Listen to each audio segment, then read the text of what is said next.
Commissioner Scott, Present. Commissioner Baker McCormick, Here. Commissioner Marecki, Here. Commissioner Clementi, Here. Commissioner Anderson, Here. Vice Chair Baydoun, Here. Chair Kinlock. Present. We have a quorum present. Thank you. Next item on the agenda. Item B, Chair's remarks.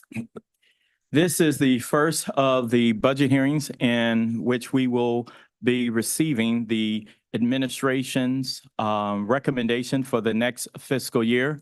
And the commission and the administration are in discussions as relates to making sure that we have a budget that we all can agree upon, and that this process we anticipate will work and go as smoothly as it did last year. And so I'm looking forward to hearing from not only the various departments, but from the general public as well as it relates to where they believe the priorities of the county's resources should go. Next item.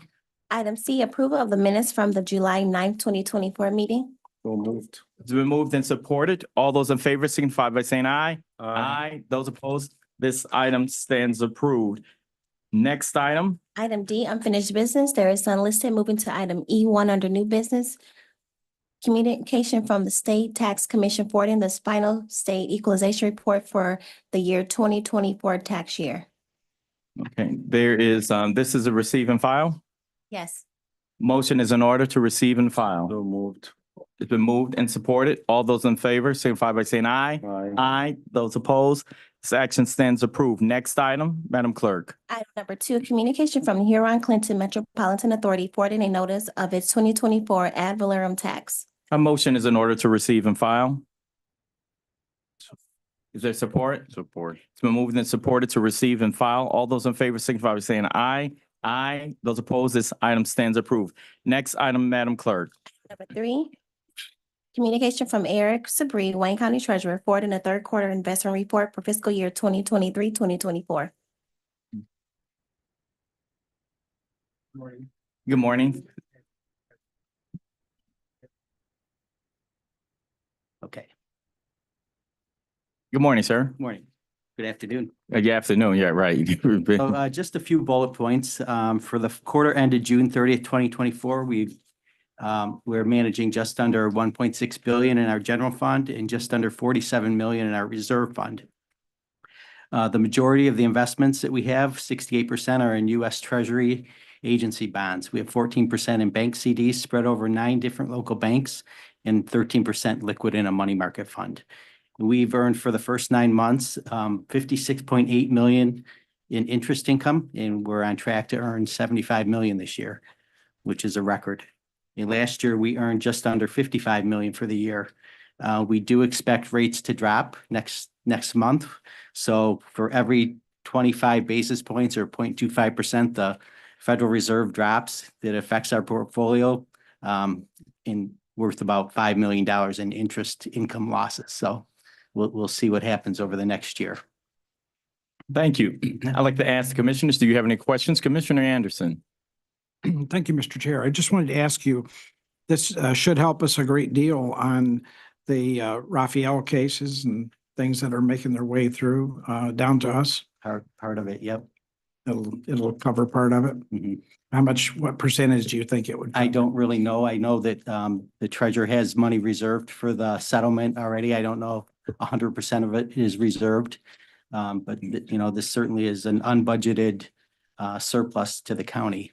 Yeah, if you could give us some up-to-date information on the impact of the decisions on those cases. I know a decision was made last week. I don't really have that much, you know, I'm not able to speak to that. Not here. I've asked for the treasurer to actually come and give us an update. Good. Should have inserted that in there. So I requested for Okay. them to come and tell us the impact of that ruling. Very good. Yeah. Thank you. Thank you. You're welcome.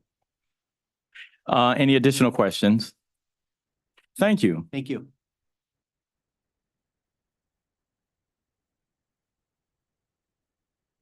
Next item, Madam Clerk. Item number 4, requesting commission approval of budget adjustment 2024 35203, certifying revenue in the law enforcement fund. Okay, who's here to speak to this? Is there someone present or online? Good afternoon.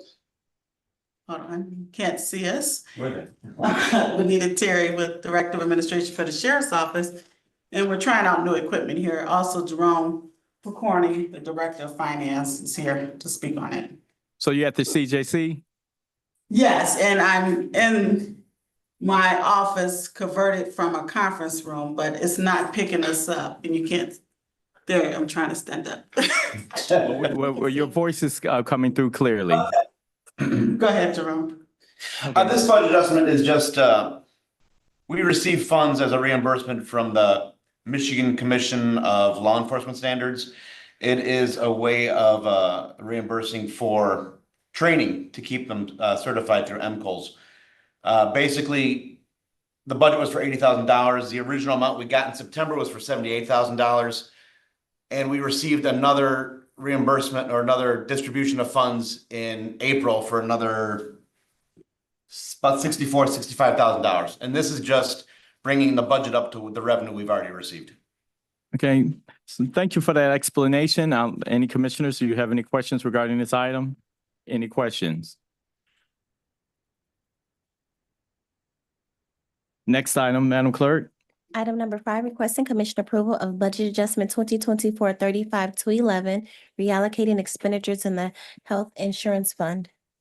I'd like to ask commissioners, do you have any questions relative to this item? At this time, the chair will entertain a motion for item 4 and 5. So moved. Is there move to approve? Is there support? It's been moved and supported. All those in favor signify by saying aye. Aye. Aye. Those opposed? These items stand approved. Next item, Madam Clerk. Item number 6, discussion regarding the proposed budget for fiscal year 2024-2025 and the projected budget for fiscal year 2025-2026 from the following departments. The first is the Auditor General's Office Budget Sensitive Report. Okay, our Auditor General, I believe, who's here representing Auditor General? Is she on Zoom? I think Marcy, the Auditor General is joining us by Zoom. She's joining now. She's joining now. Okay, thank you.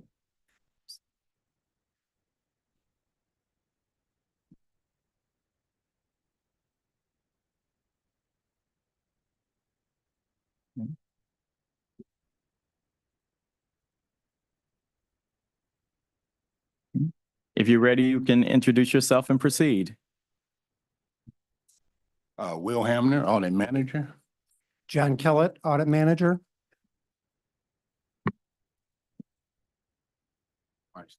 Okay, I'm also on too.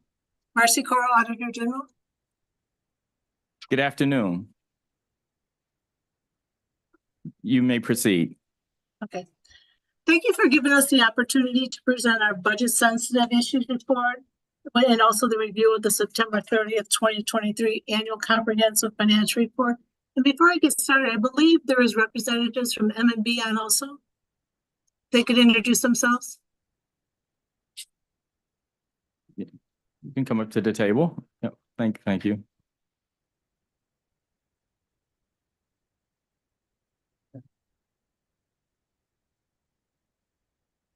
Good afternoon. Yogesh Kisani, Deputy Chief Financial Officer, Management Budget. Good afternoon.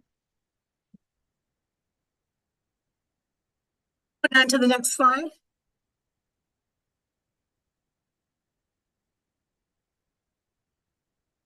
We prepared this report for the Committee on Audit and also the Ways and Means Committee to capture the budget sensitive issues which may have a budgetary impact on the fiscal year 2025 budget hearings and beyond. The scope of our report is May 1st, 2023 to June 30th, 2024. Next slide. Our first area is the general fund, which can be found in your actual report on page 3 and 4 of the report. Total revenues increased by $60 million, largely due to increases in property tax collections from higher property valuation, better performance on investment earnings, and more fee revenue from user activities resulting from the economic recovery from the pandemic. For example, the increase in property tax revenue was $10.2 million. Increase in interest revenue and rent $21.5 million. Increase in federal grants, $6.6 million, and increases in charges for services revenue, $16.5.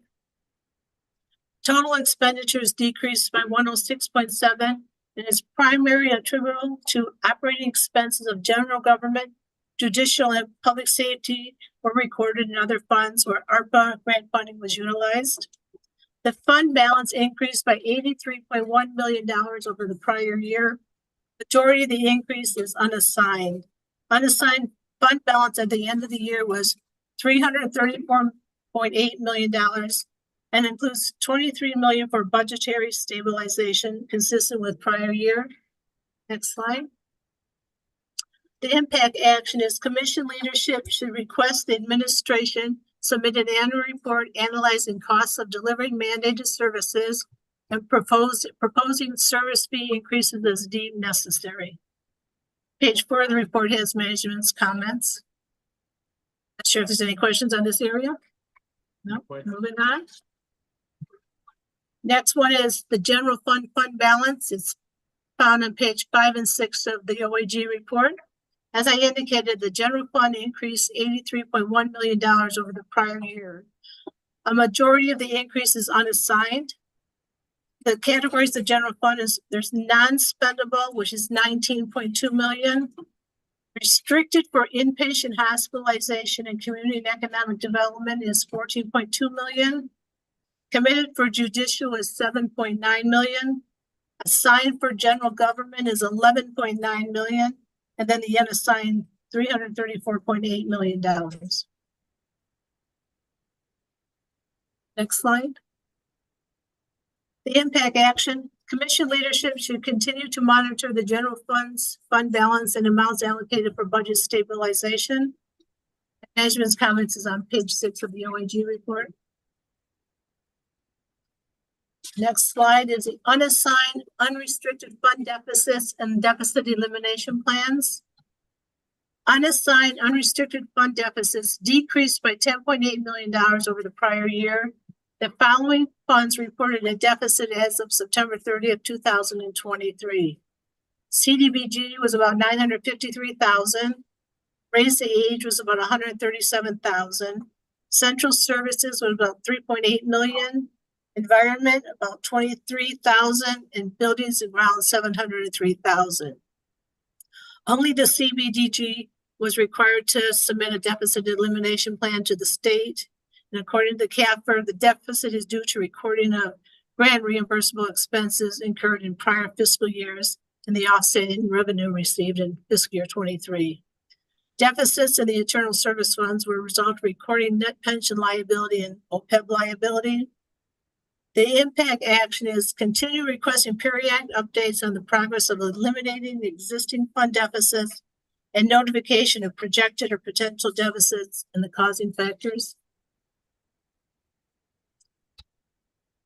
Management's response is on page 7. County debt and bond rating found on page 7 and 8 of the OAG report. Bond ratings and outlooks remain the same since last year.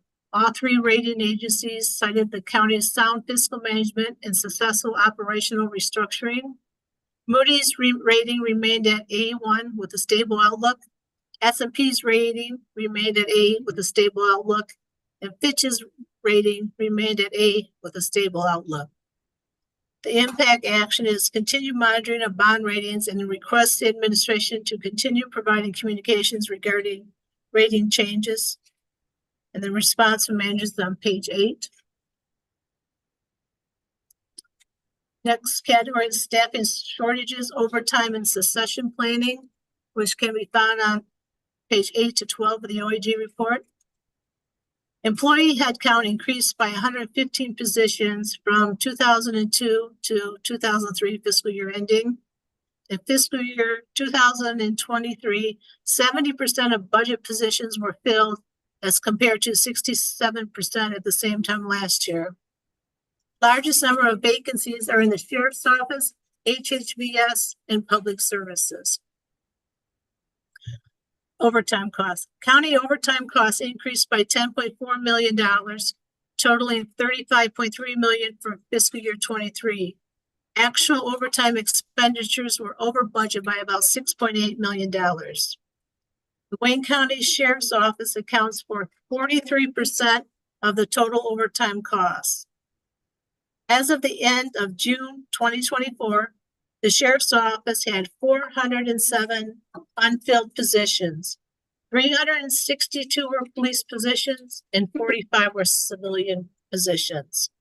And recently reported 73 new police officers hired, but they lost 96 to retirement, resignation, and termination. Recruiting efforts. Focus on building talent pool. PHR coordinated with county departments and elected officials. They participated in 34 career fairs, raised salaries at juvenile detention facility, and they coordinated annual career and service day. They hosted a partnership with Access and Sumcom Michigan Works. Retention efforts. Work with county employees to ensure job descriptions accurately reflect duties, responsibilities, and qualifications of job duties. Work with union leaders to negotiate benefit enhancements, include reduction in healthcare premiums, contributions from 25% to 20%, increase in wage bonus from 100 to 200, and free parking for all county employees.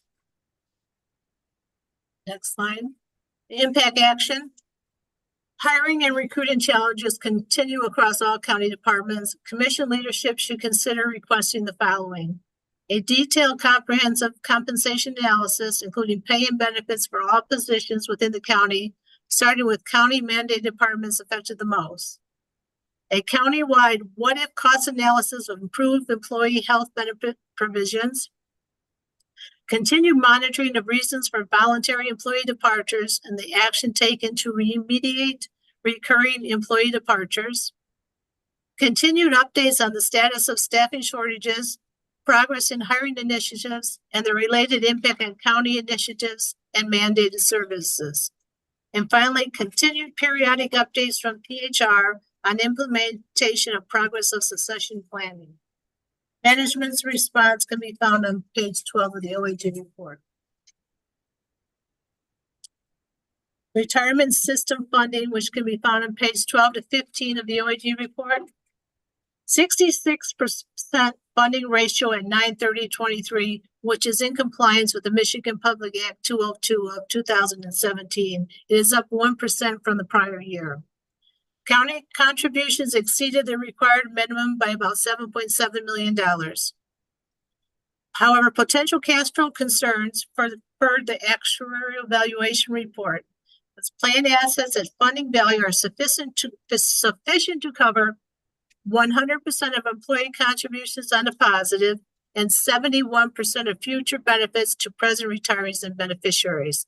No funding available to cover employer match obligations.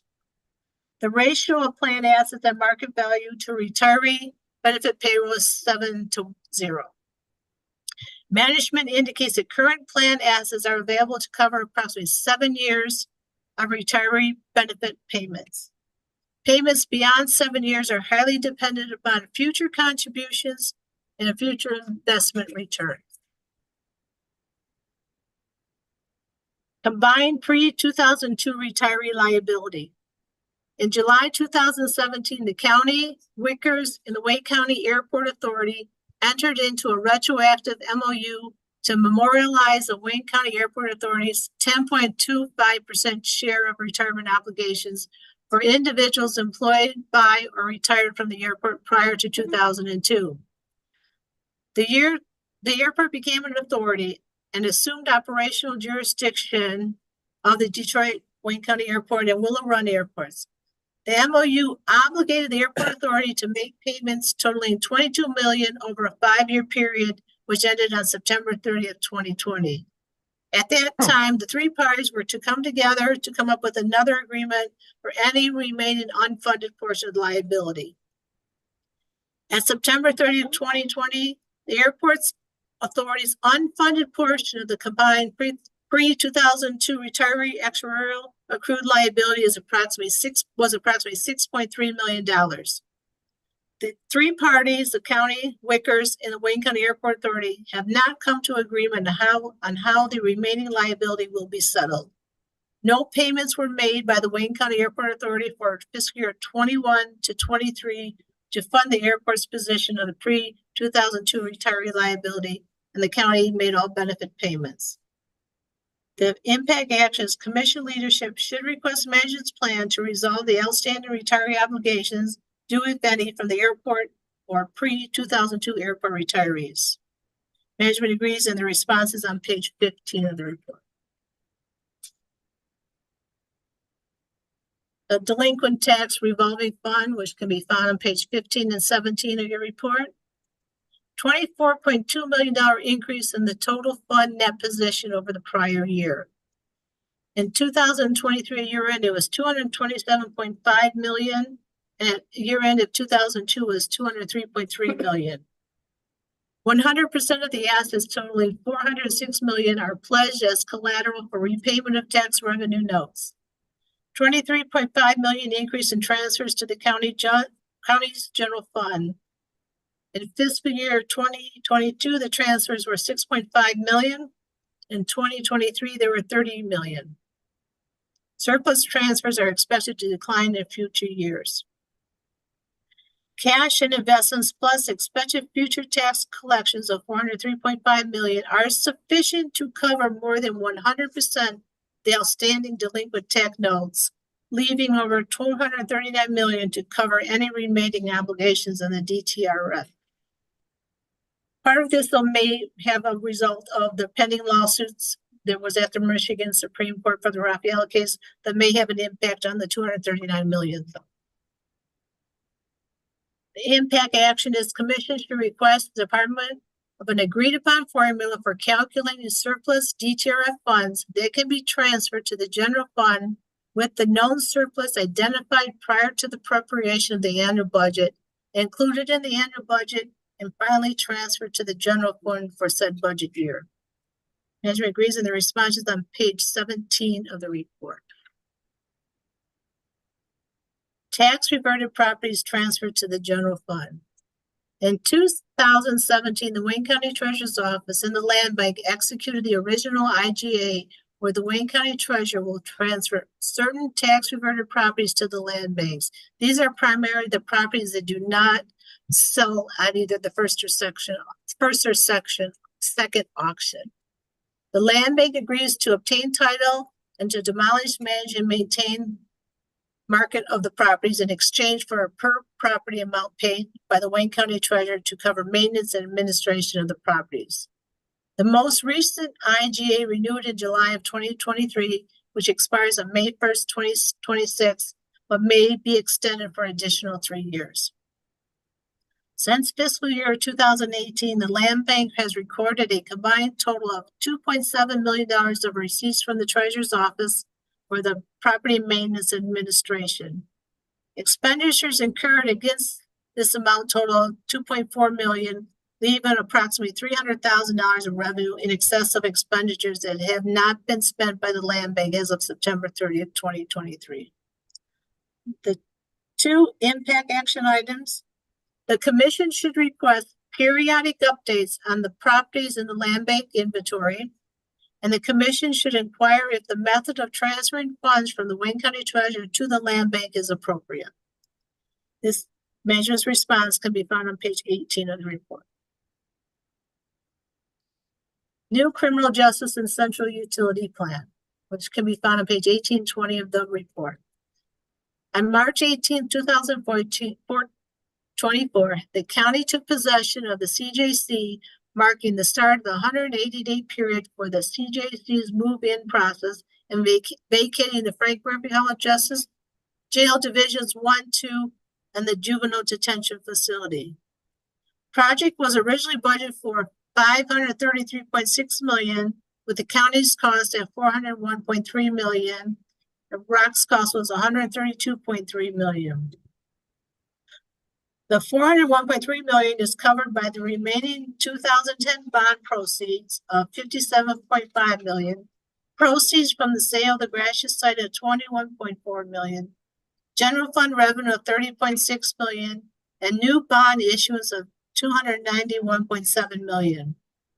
Budgeted projected costs have increased to approximately $654 million, with only $2.2 million in change orders. Actual costs as of February 2024 are $670.7 million, with the county share being $502.8 million, and ROC's cost $167.9 million.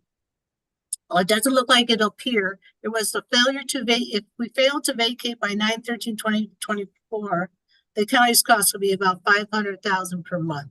It doesn't look like that's going to happen. We should be in by then. The impact action is commission leadership should continue to request periodic updates from the administration regarding the status of the Justice Center's build out, including budget to actual cost analysis, progress on timing of the move, and additional unanticipated costs. Management's response can be found on page 20 of the report. Guardian Building and First Street parking deck, found on page 20 and 22 of the report. The Guardian Building net operating income decreased by $543,000 in fiscal year 2021 to $54,000 in fiscal year 2023, due to reduction in net rent and increase in expenses primarily related to electric and janitorial services. In fiscal year 2023, the building occupancy rate was about 87.5% compared to 87.9% in fiscal year 2022. However, unpaid rent increased from $148,000 to $157,000 in 2023. The First Street parking deck holds a total of 1,451 spaces, of which 1,624 were in use at the end of fiscal year 23, an increase of 192 spaces from fiscal year 22. The variance between the leasable spaces and the total usage is higher, and it's due to the common practice of overselling parking spaces to more than one user to account for the vacancies resulting from remote work. Impact action. Commission leadership should request that the Guardian Building monthly operating reports are forwarded to the commission for review to allow commission leadership to monitor revenues, occupancy rates, delinquencies, and space leased. Management's response is on page 24 of the report. Next slide is on the implementation of the Enterprise Resource Planning Connect 43, which is found on page 22-24 of the report. Implementation of Connect 43 continues throughout 2023 and into 2024 and consisted of three components. Oracle HCM, which is a human capital management module, will enable the county to manage every phase of the employee life cycle, from attracting talent, screening, hiring, onboarding, time reporting, time off requests, payroll, and compensation and benefits. The Oracle ERP, the Enterprise Resource Planning, will allow the county to manage day-to-day financial activities, which will replace JD Edwards, such as processing purchase orders, and will replace the JD Edwards in the county's financial reporting system. That's the county's financial reporting system. Oracle EPM, Enterprise Performance Management, will provide leadership with the tools to plan, budget, predict, and report the county's financial results. The project is estimated to be completed in early 2025. Total budget for the project is $92.8 million. From 2018 to fiscal year 2023, the total amount spent was $35.8 million. As per the project steering committee report, an additional $18.7 million was spent in fiscal year 2024 through May, for a total amount spent of $49.3 million. The impact action is the commission should continue to monitor the status of the ERP implementation and the county's progress on the first phase of the system rollout. Manager's responses on page 18. Our last category is on the American Rescue Planning Act. In 2021, the county received $339.8 million in state and local fiscal recovery funds. fund is required to be obligated by December 31st, 2024, and fully expended by December 31st, 2026. $159.9 million has been obligated to various projects within the county. 179.8 has been allocated to the county to use as revenue replacement for lost revenue during the pandemic.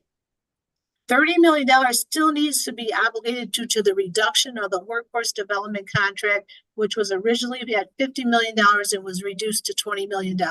So that $30 million needs to be reobligated. But another $38.4 million balances remain in special general fund projects. The impact action is the commission should, number one, request the annual Wayne County Recovery Plan Performance Report, a copy of it, to review the status of the amount spent compared to the amounts allocated by project. Two, obtain the status of unobligated funds totaling $30 million from the Workforce Development Contract Amendment to ensure funds are obligated by December 31st, 2024 deadline. Monitor the $117.9 million allocated for public health funding, employee benefits and compensation enhancements, and monitor the status of the $38.4 million in the special account. And if you look on page 22 and 21 and 22 report, there's a very detailed table of all the money that's obligated in all the projects. And just in conclusion, we believe the county's financial condition is continuing to move in the right direction.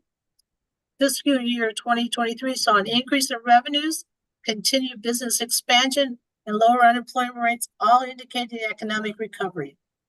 The county still faces many challenges, particularly in the area of obtaining adequate staffing and employee retention necessary to fulfill the obligations due to the county constituents. And it's our hope that the commission finds the information and report helpful in preparation for the fiscal year 2025 budget deliberation process. And I would like to thank the commission and the Committee on Ways and Means for allowing me to present this report remotely, as I am not in Michigan, but I appreciate having the opportunity to go first also and present it remotely. And thank my staff for all the hard work they did in preparing this report. And if there's any questions, I'm available to answer. Marcy, we always appreciate the great work and the timely work that you do on behalf of the commission and the public. And it was absolutely not a problem to have you present electronically. Thank you. I And so, appreciate it. thank you. And so at this time, I would like to ask, are there any questions? Any questions? Okay, Commissioner Killeen. Thank you, Mr. Chair. And I just have a couple of kind of clarifying questions for the Auditor General. I know we'll talk about this in Audit Committee too. But in Yes. your discussion, Madam Auditor General, under General Fund Balance, can you please describe what unassigned means when it comes to our general fund? Unassigned means it's not restricted for anything. It's not categorized for any project and can be used for whatever uses are deemed appropriate. There's no restrictions on it. I got you. Yep, thank you. And then in your discussion of the retirement system, one of the points you made was that there's no funding available to cover employee match obligations. Employer, which means county, match obligations. Can you describe a little bit more of what that is? What is the match obligation that the county has? Would that be for the future match obligations? That would be where the employer puts in a portion to the retirement system and then the employee puts in a portion. So that future would be, after 7 years, would be the county's portion of the match. But that could change based on how investments do over time. Right now, it's only through 7 years, and that's pretty normal. Once you get to 100% funded, that would be the best for the system. But we are continuing going up. I think at one time it was like 45%. Yeah, that has been going up. But are we not contributing an employer match obligation? No, That's not- we're contributing the required employer match now would be for future after the 7 years. So this is 7 years out from today. Yes. Yes, So for the next 7 years, we're covered? as long as they're making their actuarial contribution as required by the actuarial report. We have been we've been contributing more. The county's Okay, been so- contributing, So it's after that 7 years where yes. there could be a question or an issue. Right. All righty. Thank you. Thank you, Mr. Chair. Thank you. Commissioner Anderson. Thank you. Thank you, Mr. Chair.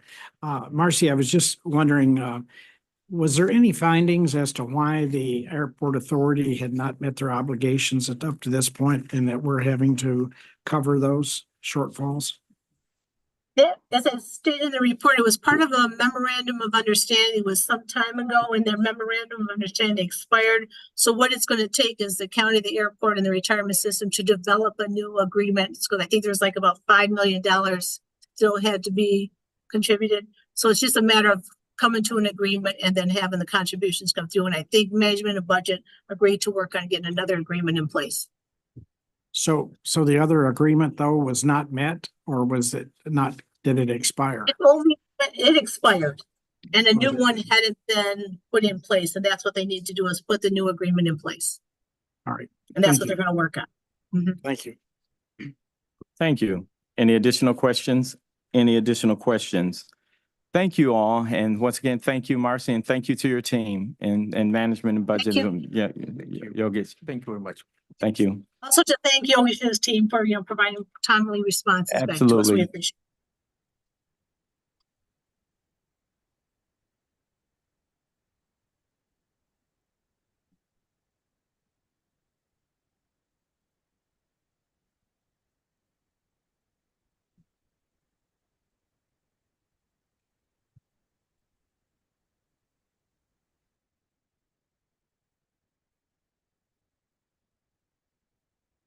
Next item, Madam Clerk. Up next, we have the Chief Financial Officer's budget presentation.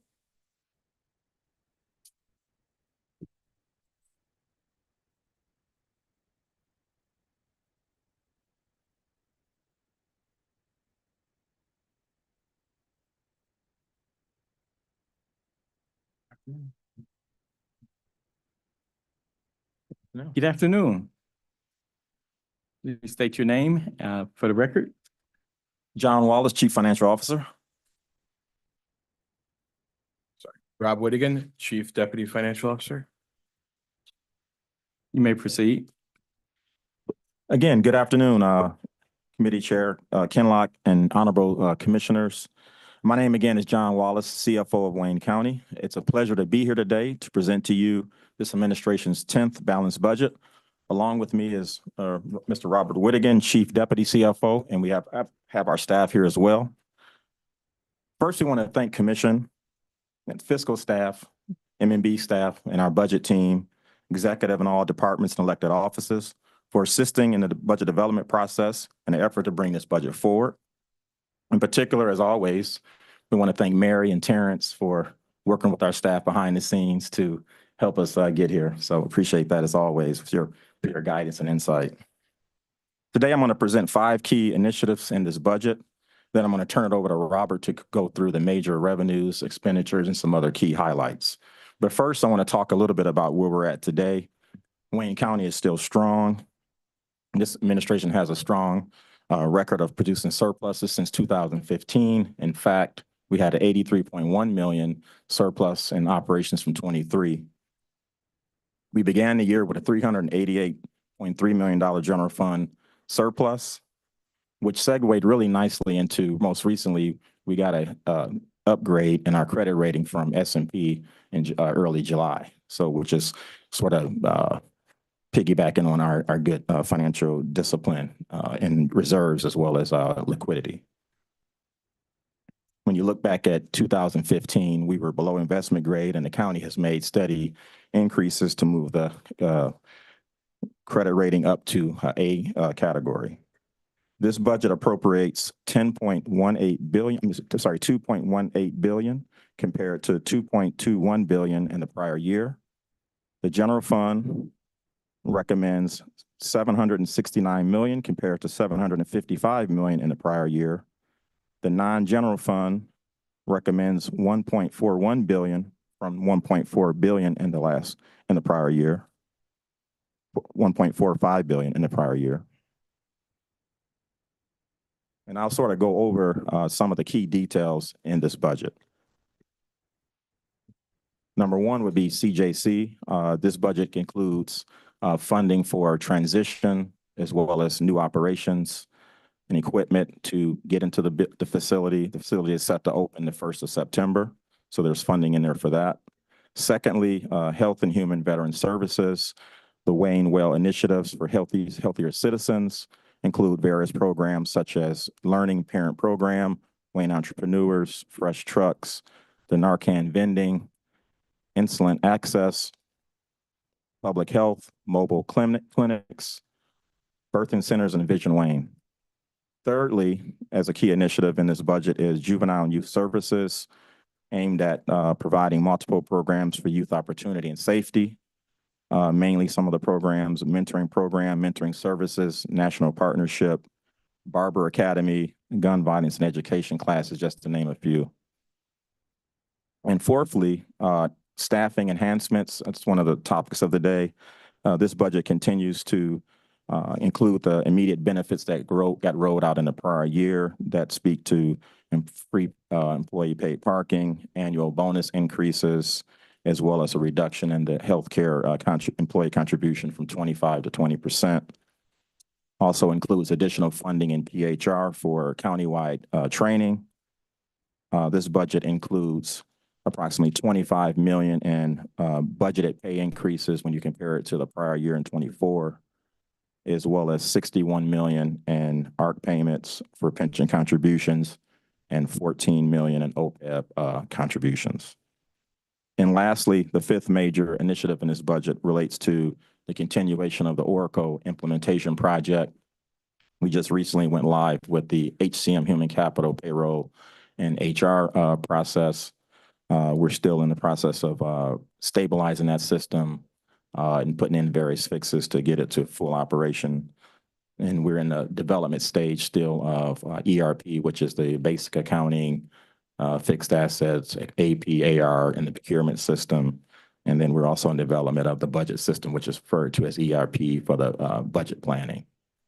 And with that, I'll turn it over to Mr. Whittigan, Chief Deputy CFO, to sort of go into some more details. Thank you.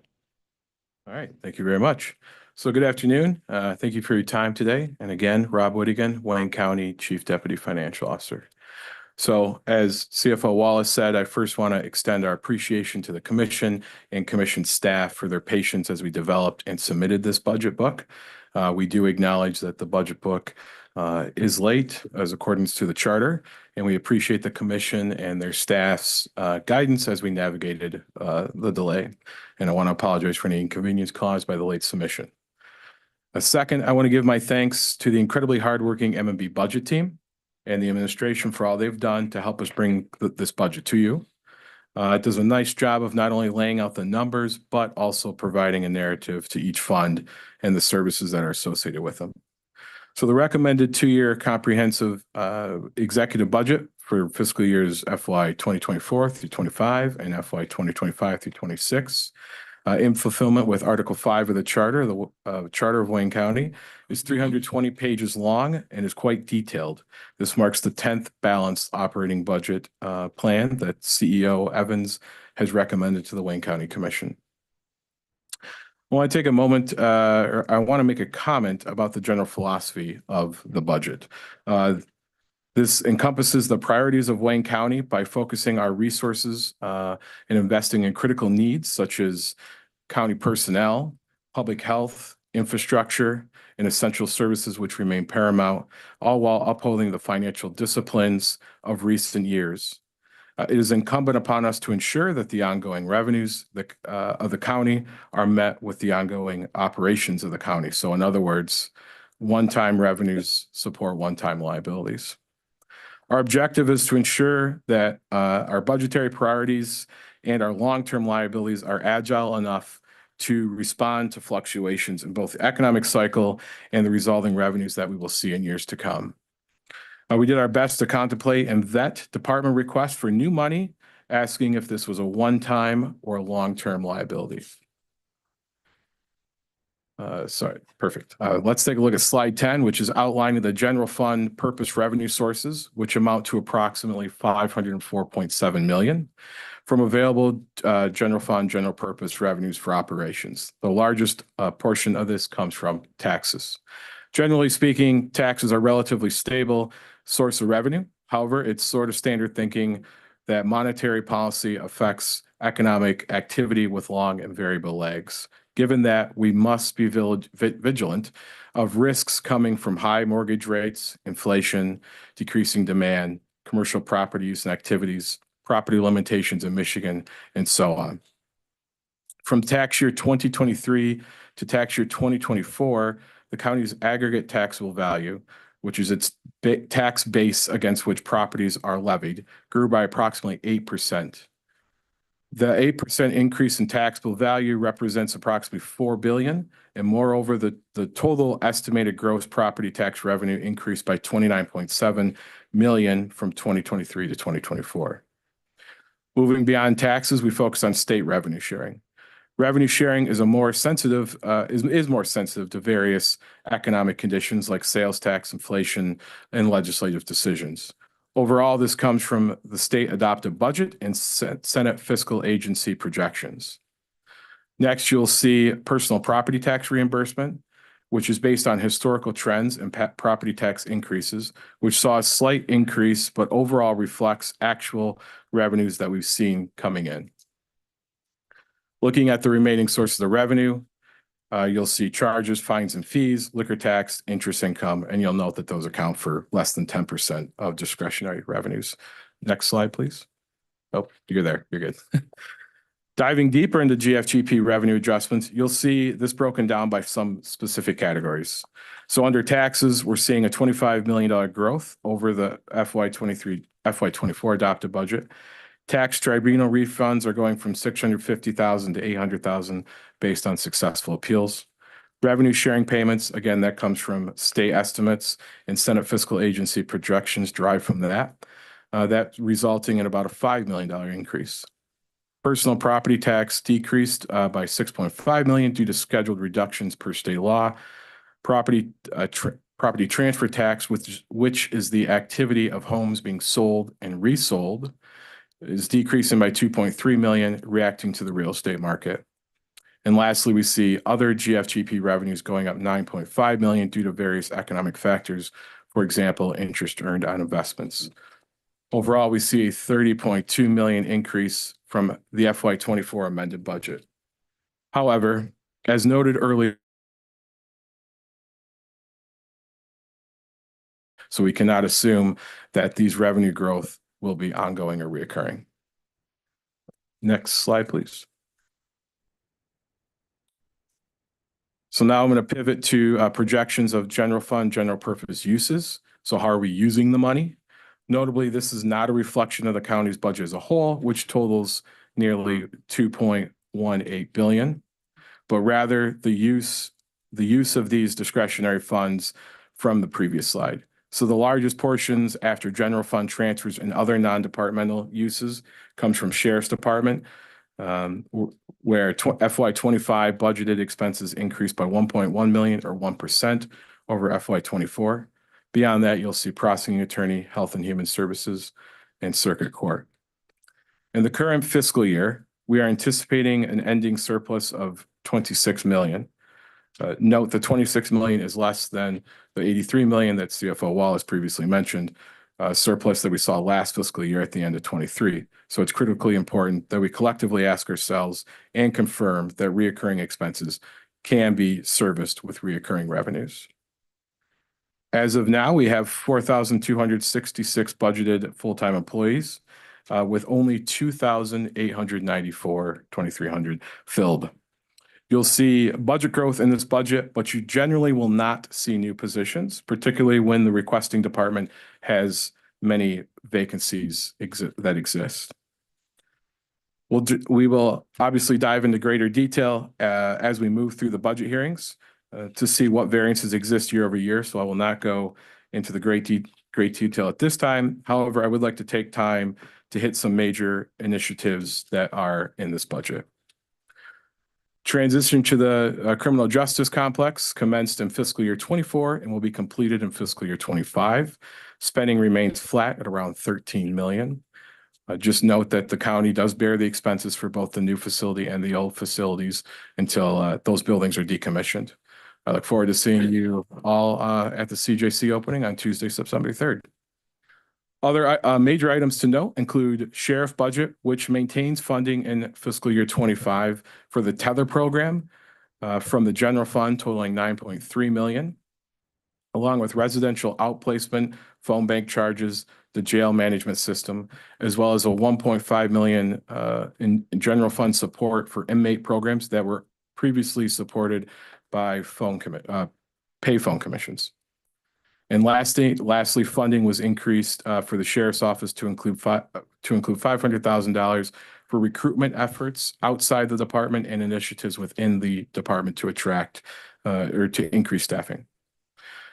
This budget reflects actual operations, so such as 18.8 million for debt service, 11.2 million for allocated for capital projects. Just to name a few here, including Homeland Security's Mobile Emergency Operations Center for 1.2 million, repairs, improvements, renovations to county-owned facilities for 10 million, DPS road and infrastructure projects and ongoing operations and DPS for 39.5 million from DPS fund balance. Total appropriations for public services, engineering, equipment, roads, that's all outlined in the CIP, which you can find that on printed page 235 of the budget book, and that's around 92 or 93 million. Also included is a one-time transfer of DTRF distribution to the general fund of 20 million. And then obviously our mandatory pension spend is funded 61 million for the pension ADC and 14 million for the OPEB ADC. Well, Wayne program was appropriated 29 million in FY24 and will increase to 50 million in this budget. Some of those initiatives include mobile clinics, which provide preventive care, screenings, chronic disease management, health education, and outreach, and access to social services. Spending there is budgeted to be around 1.6 million. Fresh trucks, which offer affordable fresh produce in targeted areas of the county with limited access to grocery stores. Spending will remain flat at around 500,000. And then Learning Parent Program, which will provide guaranteed income, childcare services, and coaching services to increase retention of student parents at Wayne Community College, spending increasing to 2.4 million from 1 million. As you know, collaborative bargaining agreements and ongoing negotiations are a top priority, aiming to attract and retain talent. I'm proud to say that all CBA increases known to date are included in this budget, such as GBA 3317, POAM, Wayne County Prosecutor's Office Managers, just to name a few. Ending summary of investments included in this budget is Connect 43 project with 34 million budgeted. You can see that detailed on printed page 298 of the budget book. And then opioid settlement funding is projected at 71.4 million over 18 years. Of this, we're committing 4.5 million each year to prevention, treatment, recovery, and harm reduction efforts. And then lastly, we see I believe I mentioned this, but we see a county FTE count of 4,266, up from 4,264. So that concludes my portion of the presentation of the CEO's recommended budget for fiscal years 2024 to 25 and 25 to 26. Thank you for your time today. I look forward to future discussions, and I'm sure with what will be many calls to Terrence and his team. So I want to thank or apologize to them in advance, and I'll turn it over to CFO Wallace for closing comments. Yes, thank you, Robert. We're really excited about this budget that we brought before the commission today, and we're looking forward to the detailed department hearings to get more in depth. And we're free to take any questions. Thank you. So at this time, as we have done in the past, we will not take questions because we will dive into the budget in details at the various budget hearings. The calendar has been issued to all, so we if there's any interest as it relates to various parts of the budget that you may have interest in, please, both the public and commissioners who are not on the committee to please join us in those hearings. Also, we will continue to have conversations as it relates to the priorities of the commission. Commissioners, as you know, have this is the budget. We have received your recommendations, and now we will have conversations about how the budget will be passed by this body. And I'm looking forward to great conversations as well as the cooperation like we had last year. Yes, what? Quick question, how are we on the timeline of when we were going to get the budget? Oh, we have the budget now, and so the budget with Not staff. within committee? Right, committee, so it's within committee, so all of that, the analysis, we're working on the analysis and, make sure that we have relevant information, when we're looking at the budget. 'Cause I know we had to compress the schedule. Oh, yeah, so Fairly. we're getting it together.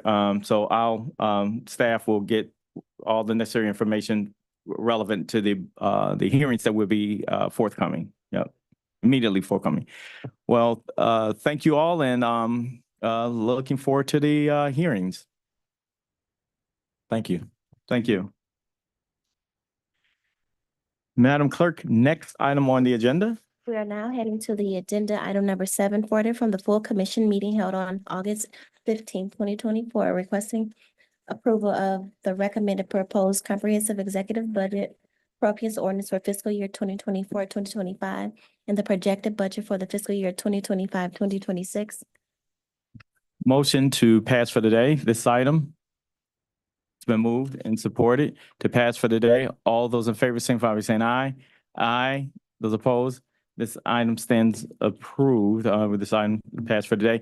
Next item, Madam Clerk. We're now moving on to item F, such other matters as may be properly submitted before the committee. I know of none. Next item. Item G, public comments. At this time, I'd like for you to open up the microphone as well as to please inform me whether or not there are any hands raised or you received any written communications, email or other communications for someone as relates to this individual wanting to address this body. No communications have been received and there are no hands on Zoom. Okay, at this time, I deem public comment to be closed. Next item on the agenda. Item H, adjournment. Motion order. Moved by Marecki, supported by Anderson. All those in favor signify by saying aye.